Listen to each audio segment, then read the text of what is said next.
Okay, hello. Welcome to my classroom at Vista High School. All right, let's go through these lovely questions. Also, I'm still in the middle of decorating and making my classroom as homey and as comfortable as possible. So I've been doing that over the last couple weeks. So let's get through these questions. All right, first question is, how have you addressed student safety considerations? Okay, so first, I think it's really important to have both a safe physical space for students and a mentally safe space for students. So physically, I like to have a clean classroom where there are no tripping hazards, kids can't get hurt, especially in my sixth period. There are a lot of students. I have 38, so my sixth period is a big concern for me in terms of safety, both emotionally and physical safety. So that's a big one. I also have the evacuation and the fire drills, all of that, the evacuation plan up here. So I have those. So that's there for us when we need it. So I also have my tables. My tables are also an appropriate space apart. The physical space of my classroom makes it easy for movement and interaction. So having my students be able to not only talk to each other, but also move safely in a physical sense. The other part of, I think, safety considerations is the emotional safety. I want my students to come into my classroom feeling like they're in a safe space. I believe that's what I'm providing for them. I do have a lot of students who come into my class during lunch to either hang out or get extra help. I've gotten a lot of really good positive feedback from students saying that they like my classroom and they like being here. So I think that's important. I'm still working on making it look very homey and decorative without making a clutter. I don't want it to feel like it's too messy, especially on the walls, and I want students to feel a sense of not only ownership of their classroom, but like they're in a safe space.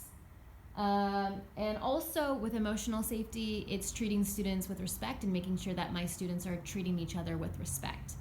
That is really important. So, which kind of goes into the next question. So how have you strategically placed students, consider ELs, students with IEPs, advanced learners, and other students with special needs? So with the emotional and physical safety, my seating chart is a very big deal. Again, especially in my sixth period, because that is, I have the most students in that class. So I place my, I sprinkle in students everywhere in terms of what they need, so accommodations and modifications. So my ELs are grouped with students of higher English proficiency. My ELs are usually towards the front of my class and in the middle, placed with students who are have a higher English proficiency. So my IEPs are also placed with students of higher proficiency and with students who can support them, and they are also seated in the front of my class. I do have one student specifically with special needs, and so she sits right here next to my desk where that's easy access. And again, my room is clean most of the time. It just looks like a mess because I am reorganizing, and it was the end of the week. So anyway, so I've got ELs and IEPs, advanced learners. Again, everyone is kind of sprinkled in, and I place them with students who can support them the most. Also, when I think of my seating chart, I think of my sixth period because that is the period where it needs the most work. Right now, we're working on classroom management. And so I have to place students very strategically because I do have a lot of behavior issues in my class. I have a lot of students in the past who have had behavior issues, have been suspended, and students who are very talkative and disruptive.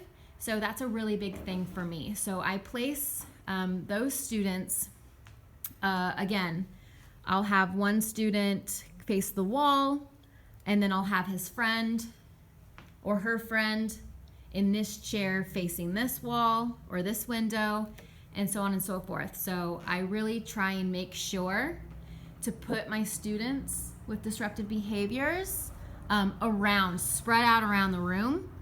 So that way they're not all mushed together in one spot and distracting the other students. And that's what we've been working on for the last couple weeks, is classroom management and really getting our routines down and our rules and our procedures. And so that is helping a lot with classroom management and the behavior issues that I saw the first couple weeks here. So again, students who have disruptive avoidance behaviors are placed near the front of the class and away from their friends. English learners are placed towards the front, and students with IEPs are also placed towards the front, and that also depends on what their IEP is for. So I have some students who have auditory processing issues, so they're towards the front, and again, my English learners are placed in the front. Okay, next. Okay, how have you ensured that students can communicate and collaborate effectively with you and with each other? So my students have an understanding that they can talk to me anytime about questions or concerns that they have. I'm very upfront. I'm very straightforward with that. They are always communicating with me. They email me to ask questions, to clarify things that they don't understand. And I think that's really awesome because students usually just wait until, the next day to say, oh, I didn't get it. But my students really are proactive about communicating with me. I also set up Google Classroom and Remind, so my students can communicate with me in different mediums any way they want to. So I also send Remind texts, which just reminds of like positive messages and of like, thank you so much for your great, hard work today, or reminder we have homework. And again, that's an everyday effort. And then we're consistently working on students communicating efficiently and effectively with each other. So I'm planning on giving them more sentence stems and conversation starters on how to actually have and engage in academic conversation with each other. Again, I'm thinking specifically of my English 9 period 6 students, because that is by far the most challenging class. My 3rd period English 9 students, there's only 30 of them. So we have a better time communicating, but I'm definitely working on my 6th period. So there is that. And then with each other, again, we're still working on ways to respect each other, all that fun stuff. And then explain classroom and school-wide behavior management system. So class rules, boom.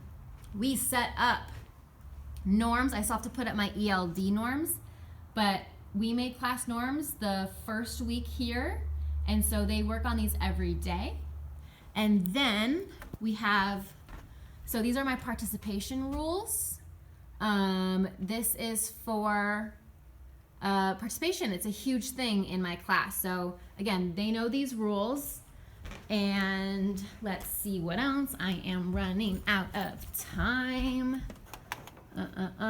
So again, I have agenda. I post the agenda on my board every single day.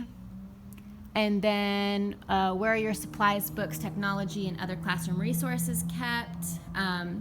So I have my computer. I have a shelf right there. I am planning on making a routine with my ELD where they're going to grab their notebooks and their workbooks on the shelf. But that's pretty much the distribution that I have. I don't have a whole lot. I'm making this an SSR bookshelf. I'll put a lot of books in there for my students. And I think those are all the questions. And thank you for taking the time to watch this. And I hope you enjoyed it. And if you have any questions, comments, or concerns, please let me know. Thank you.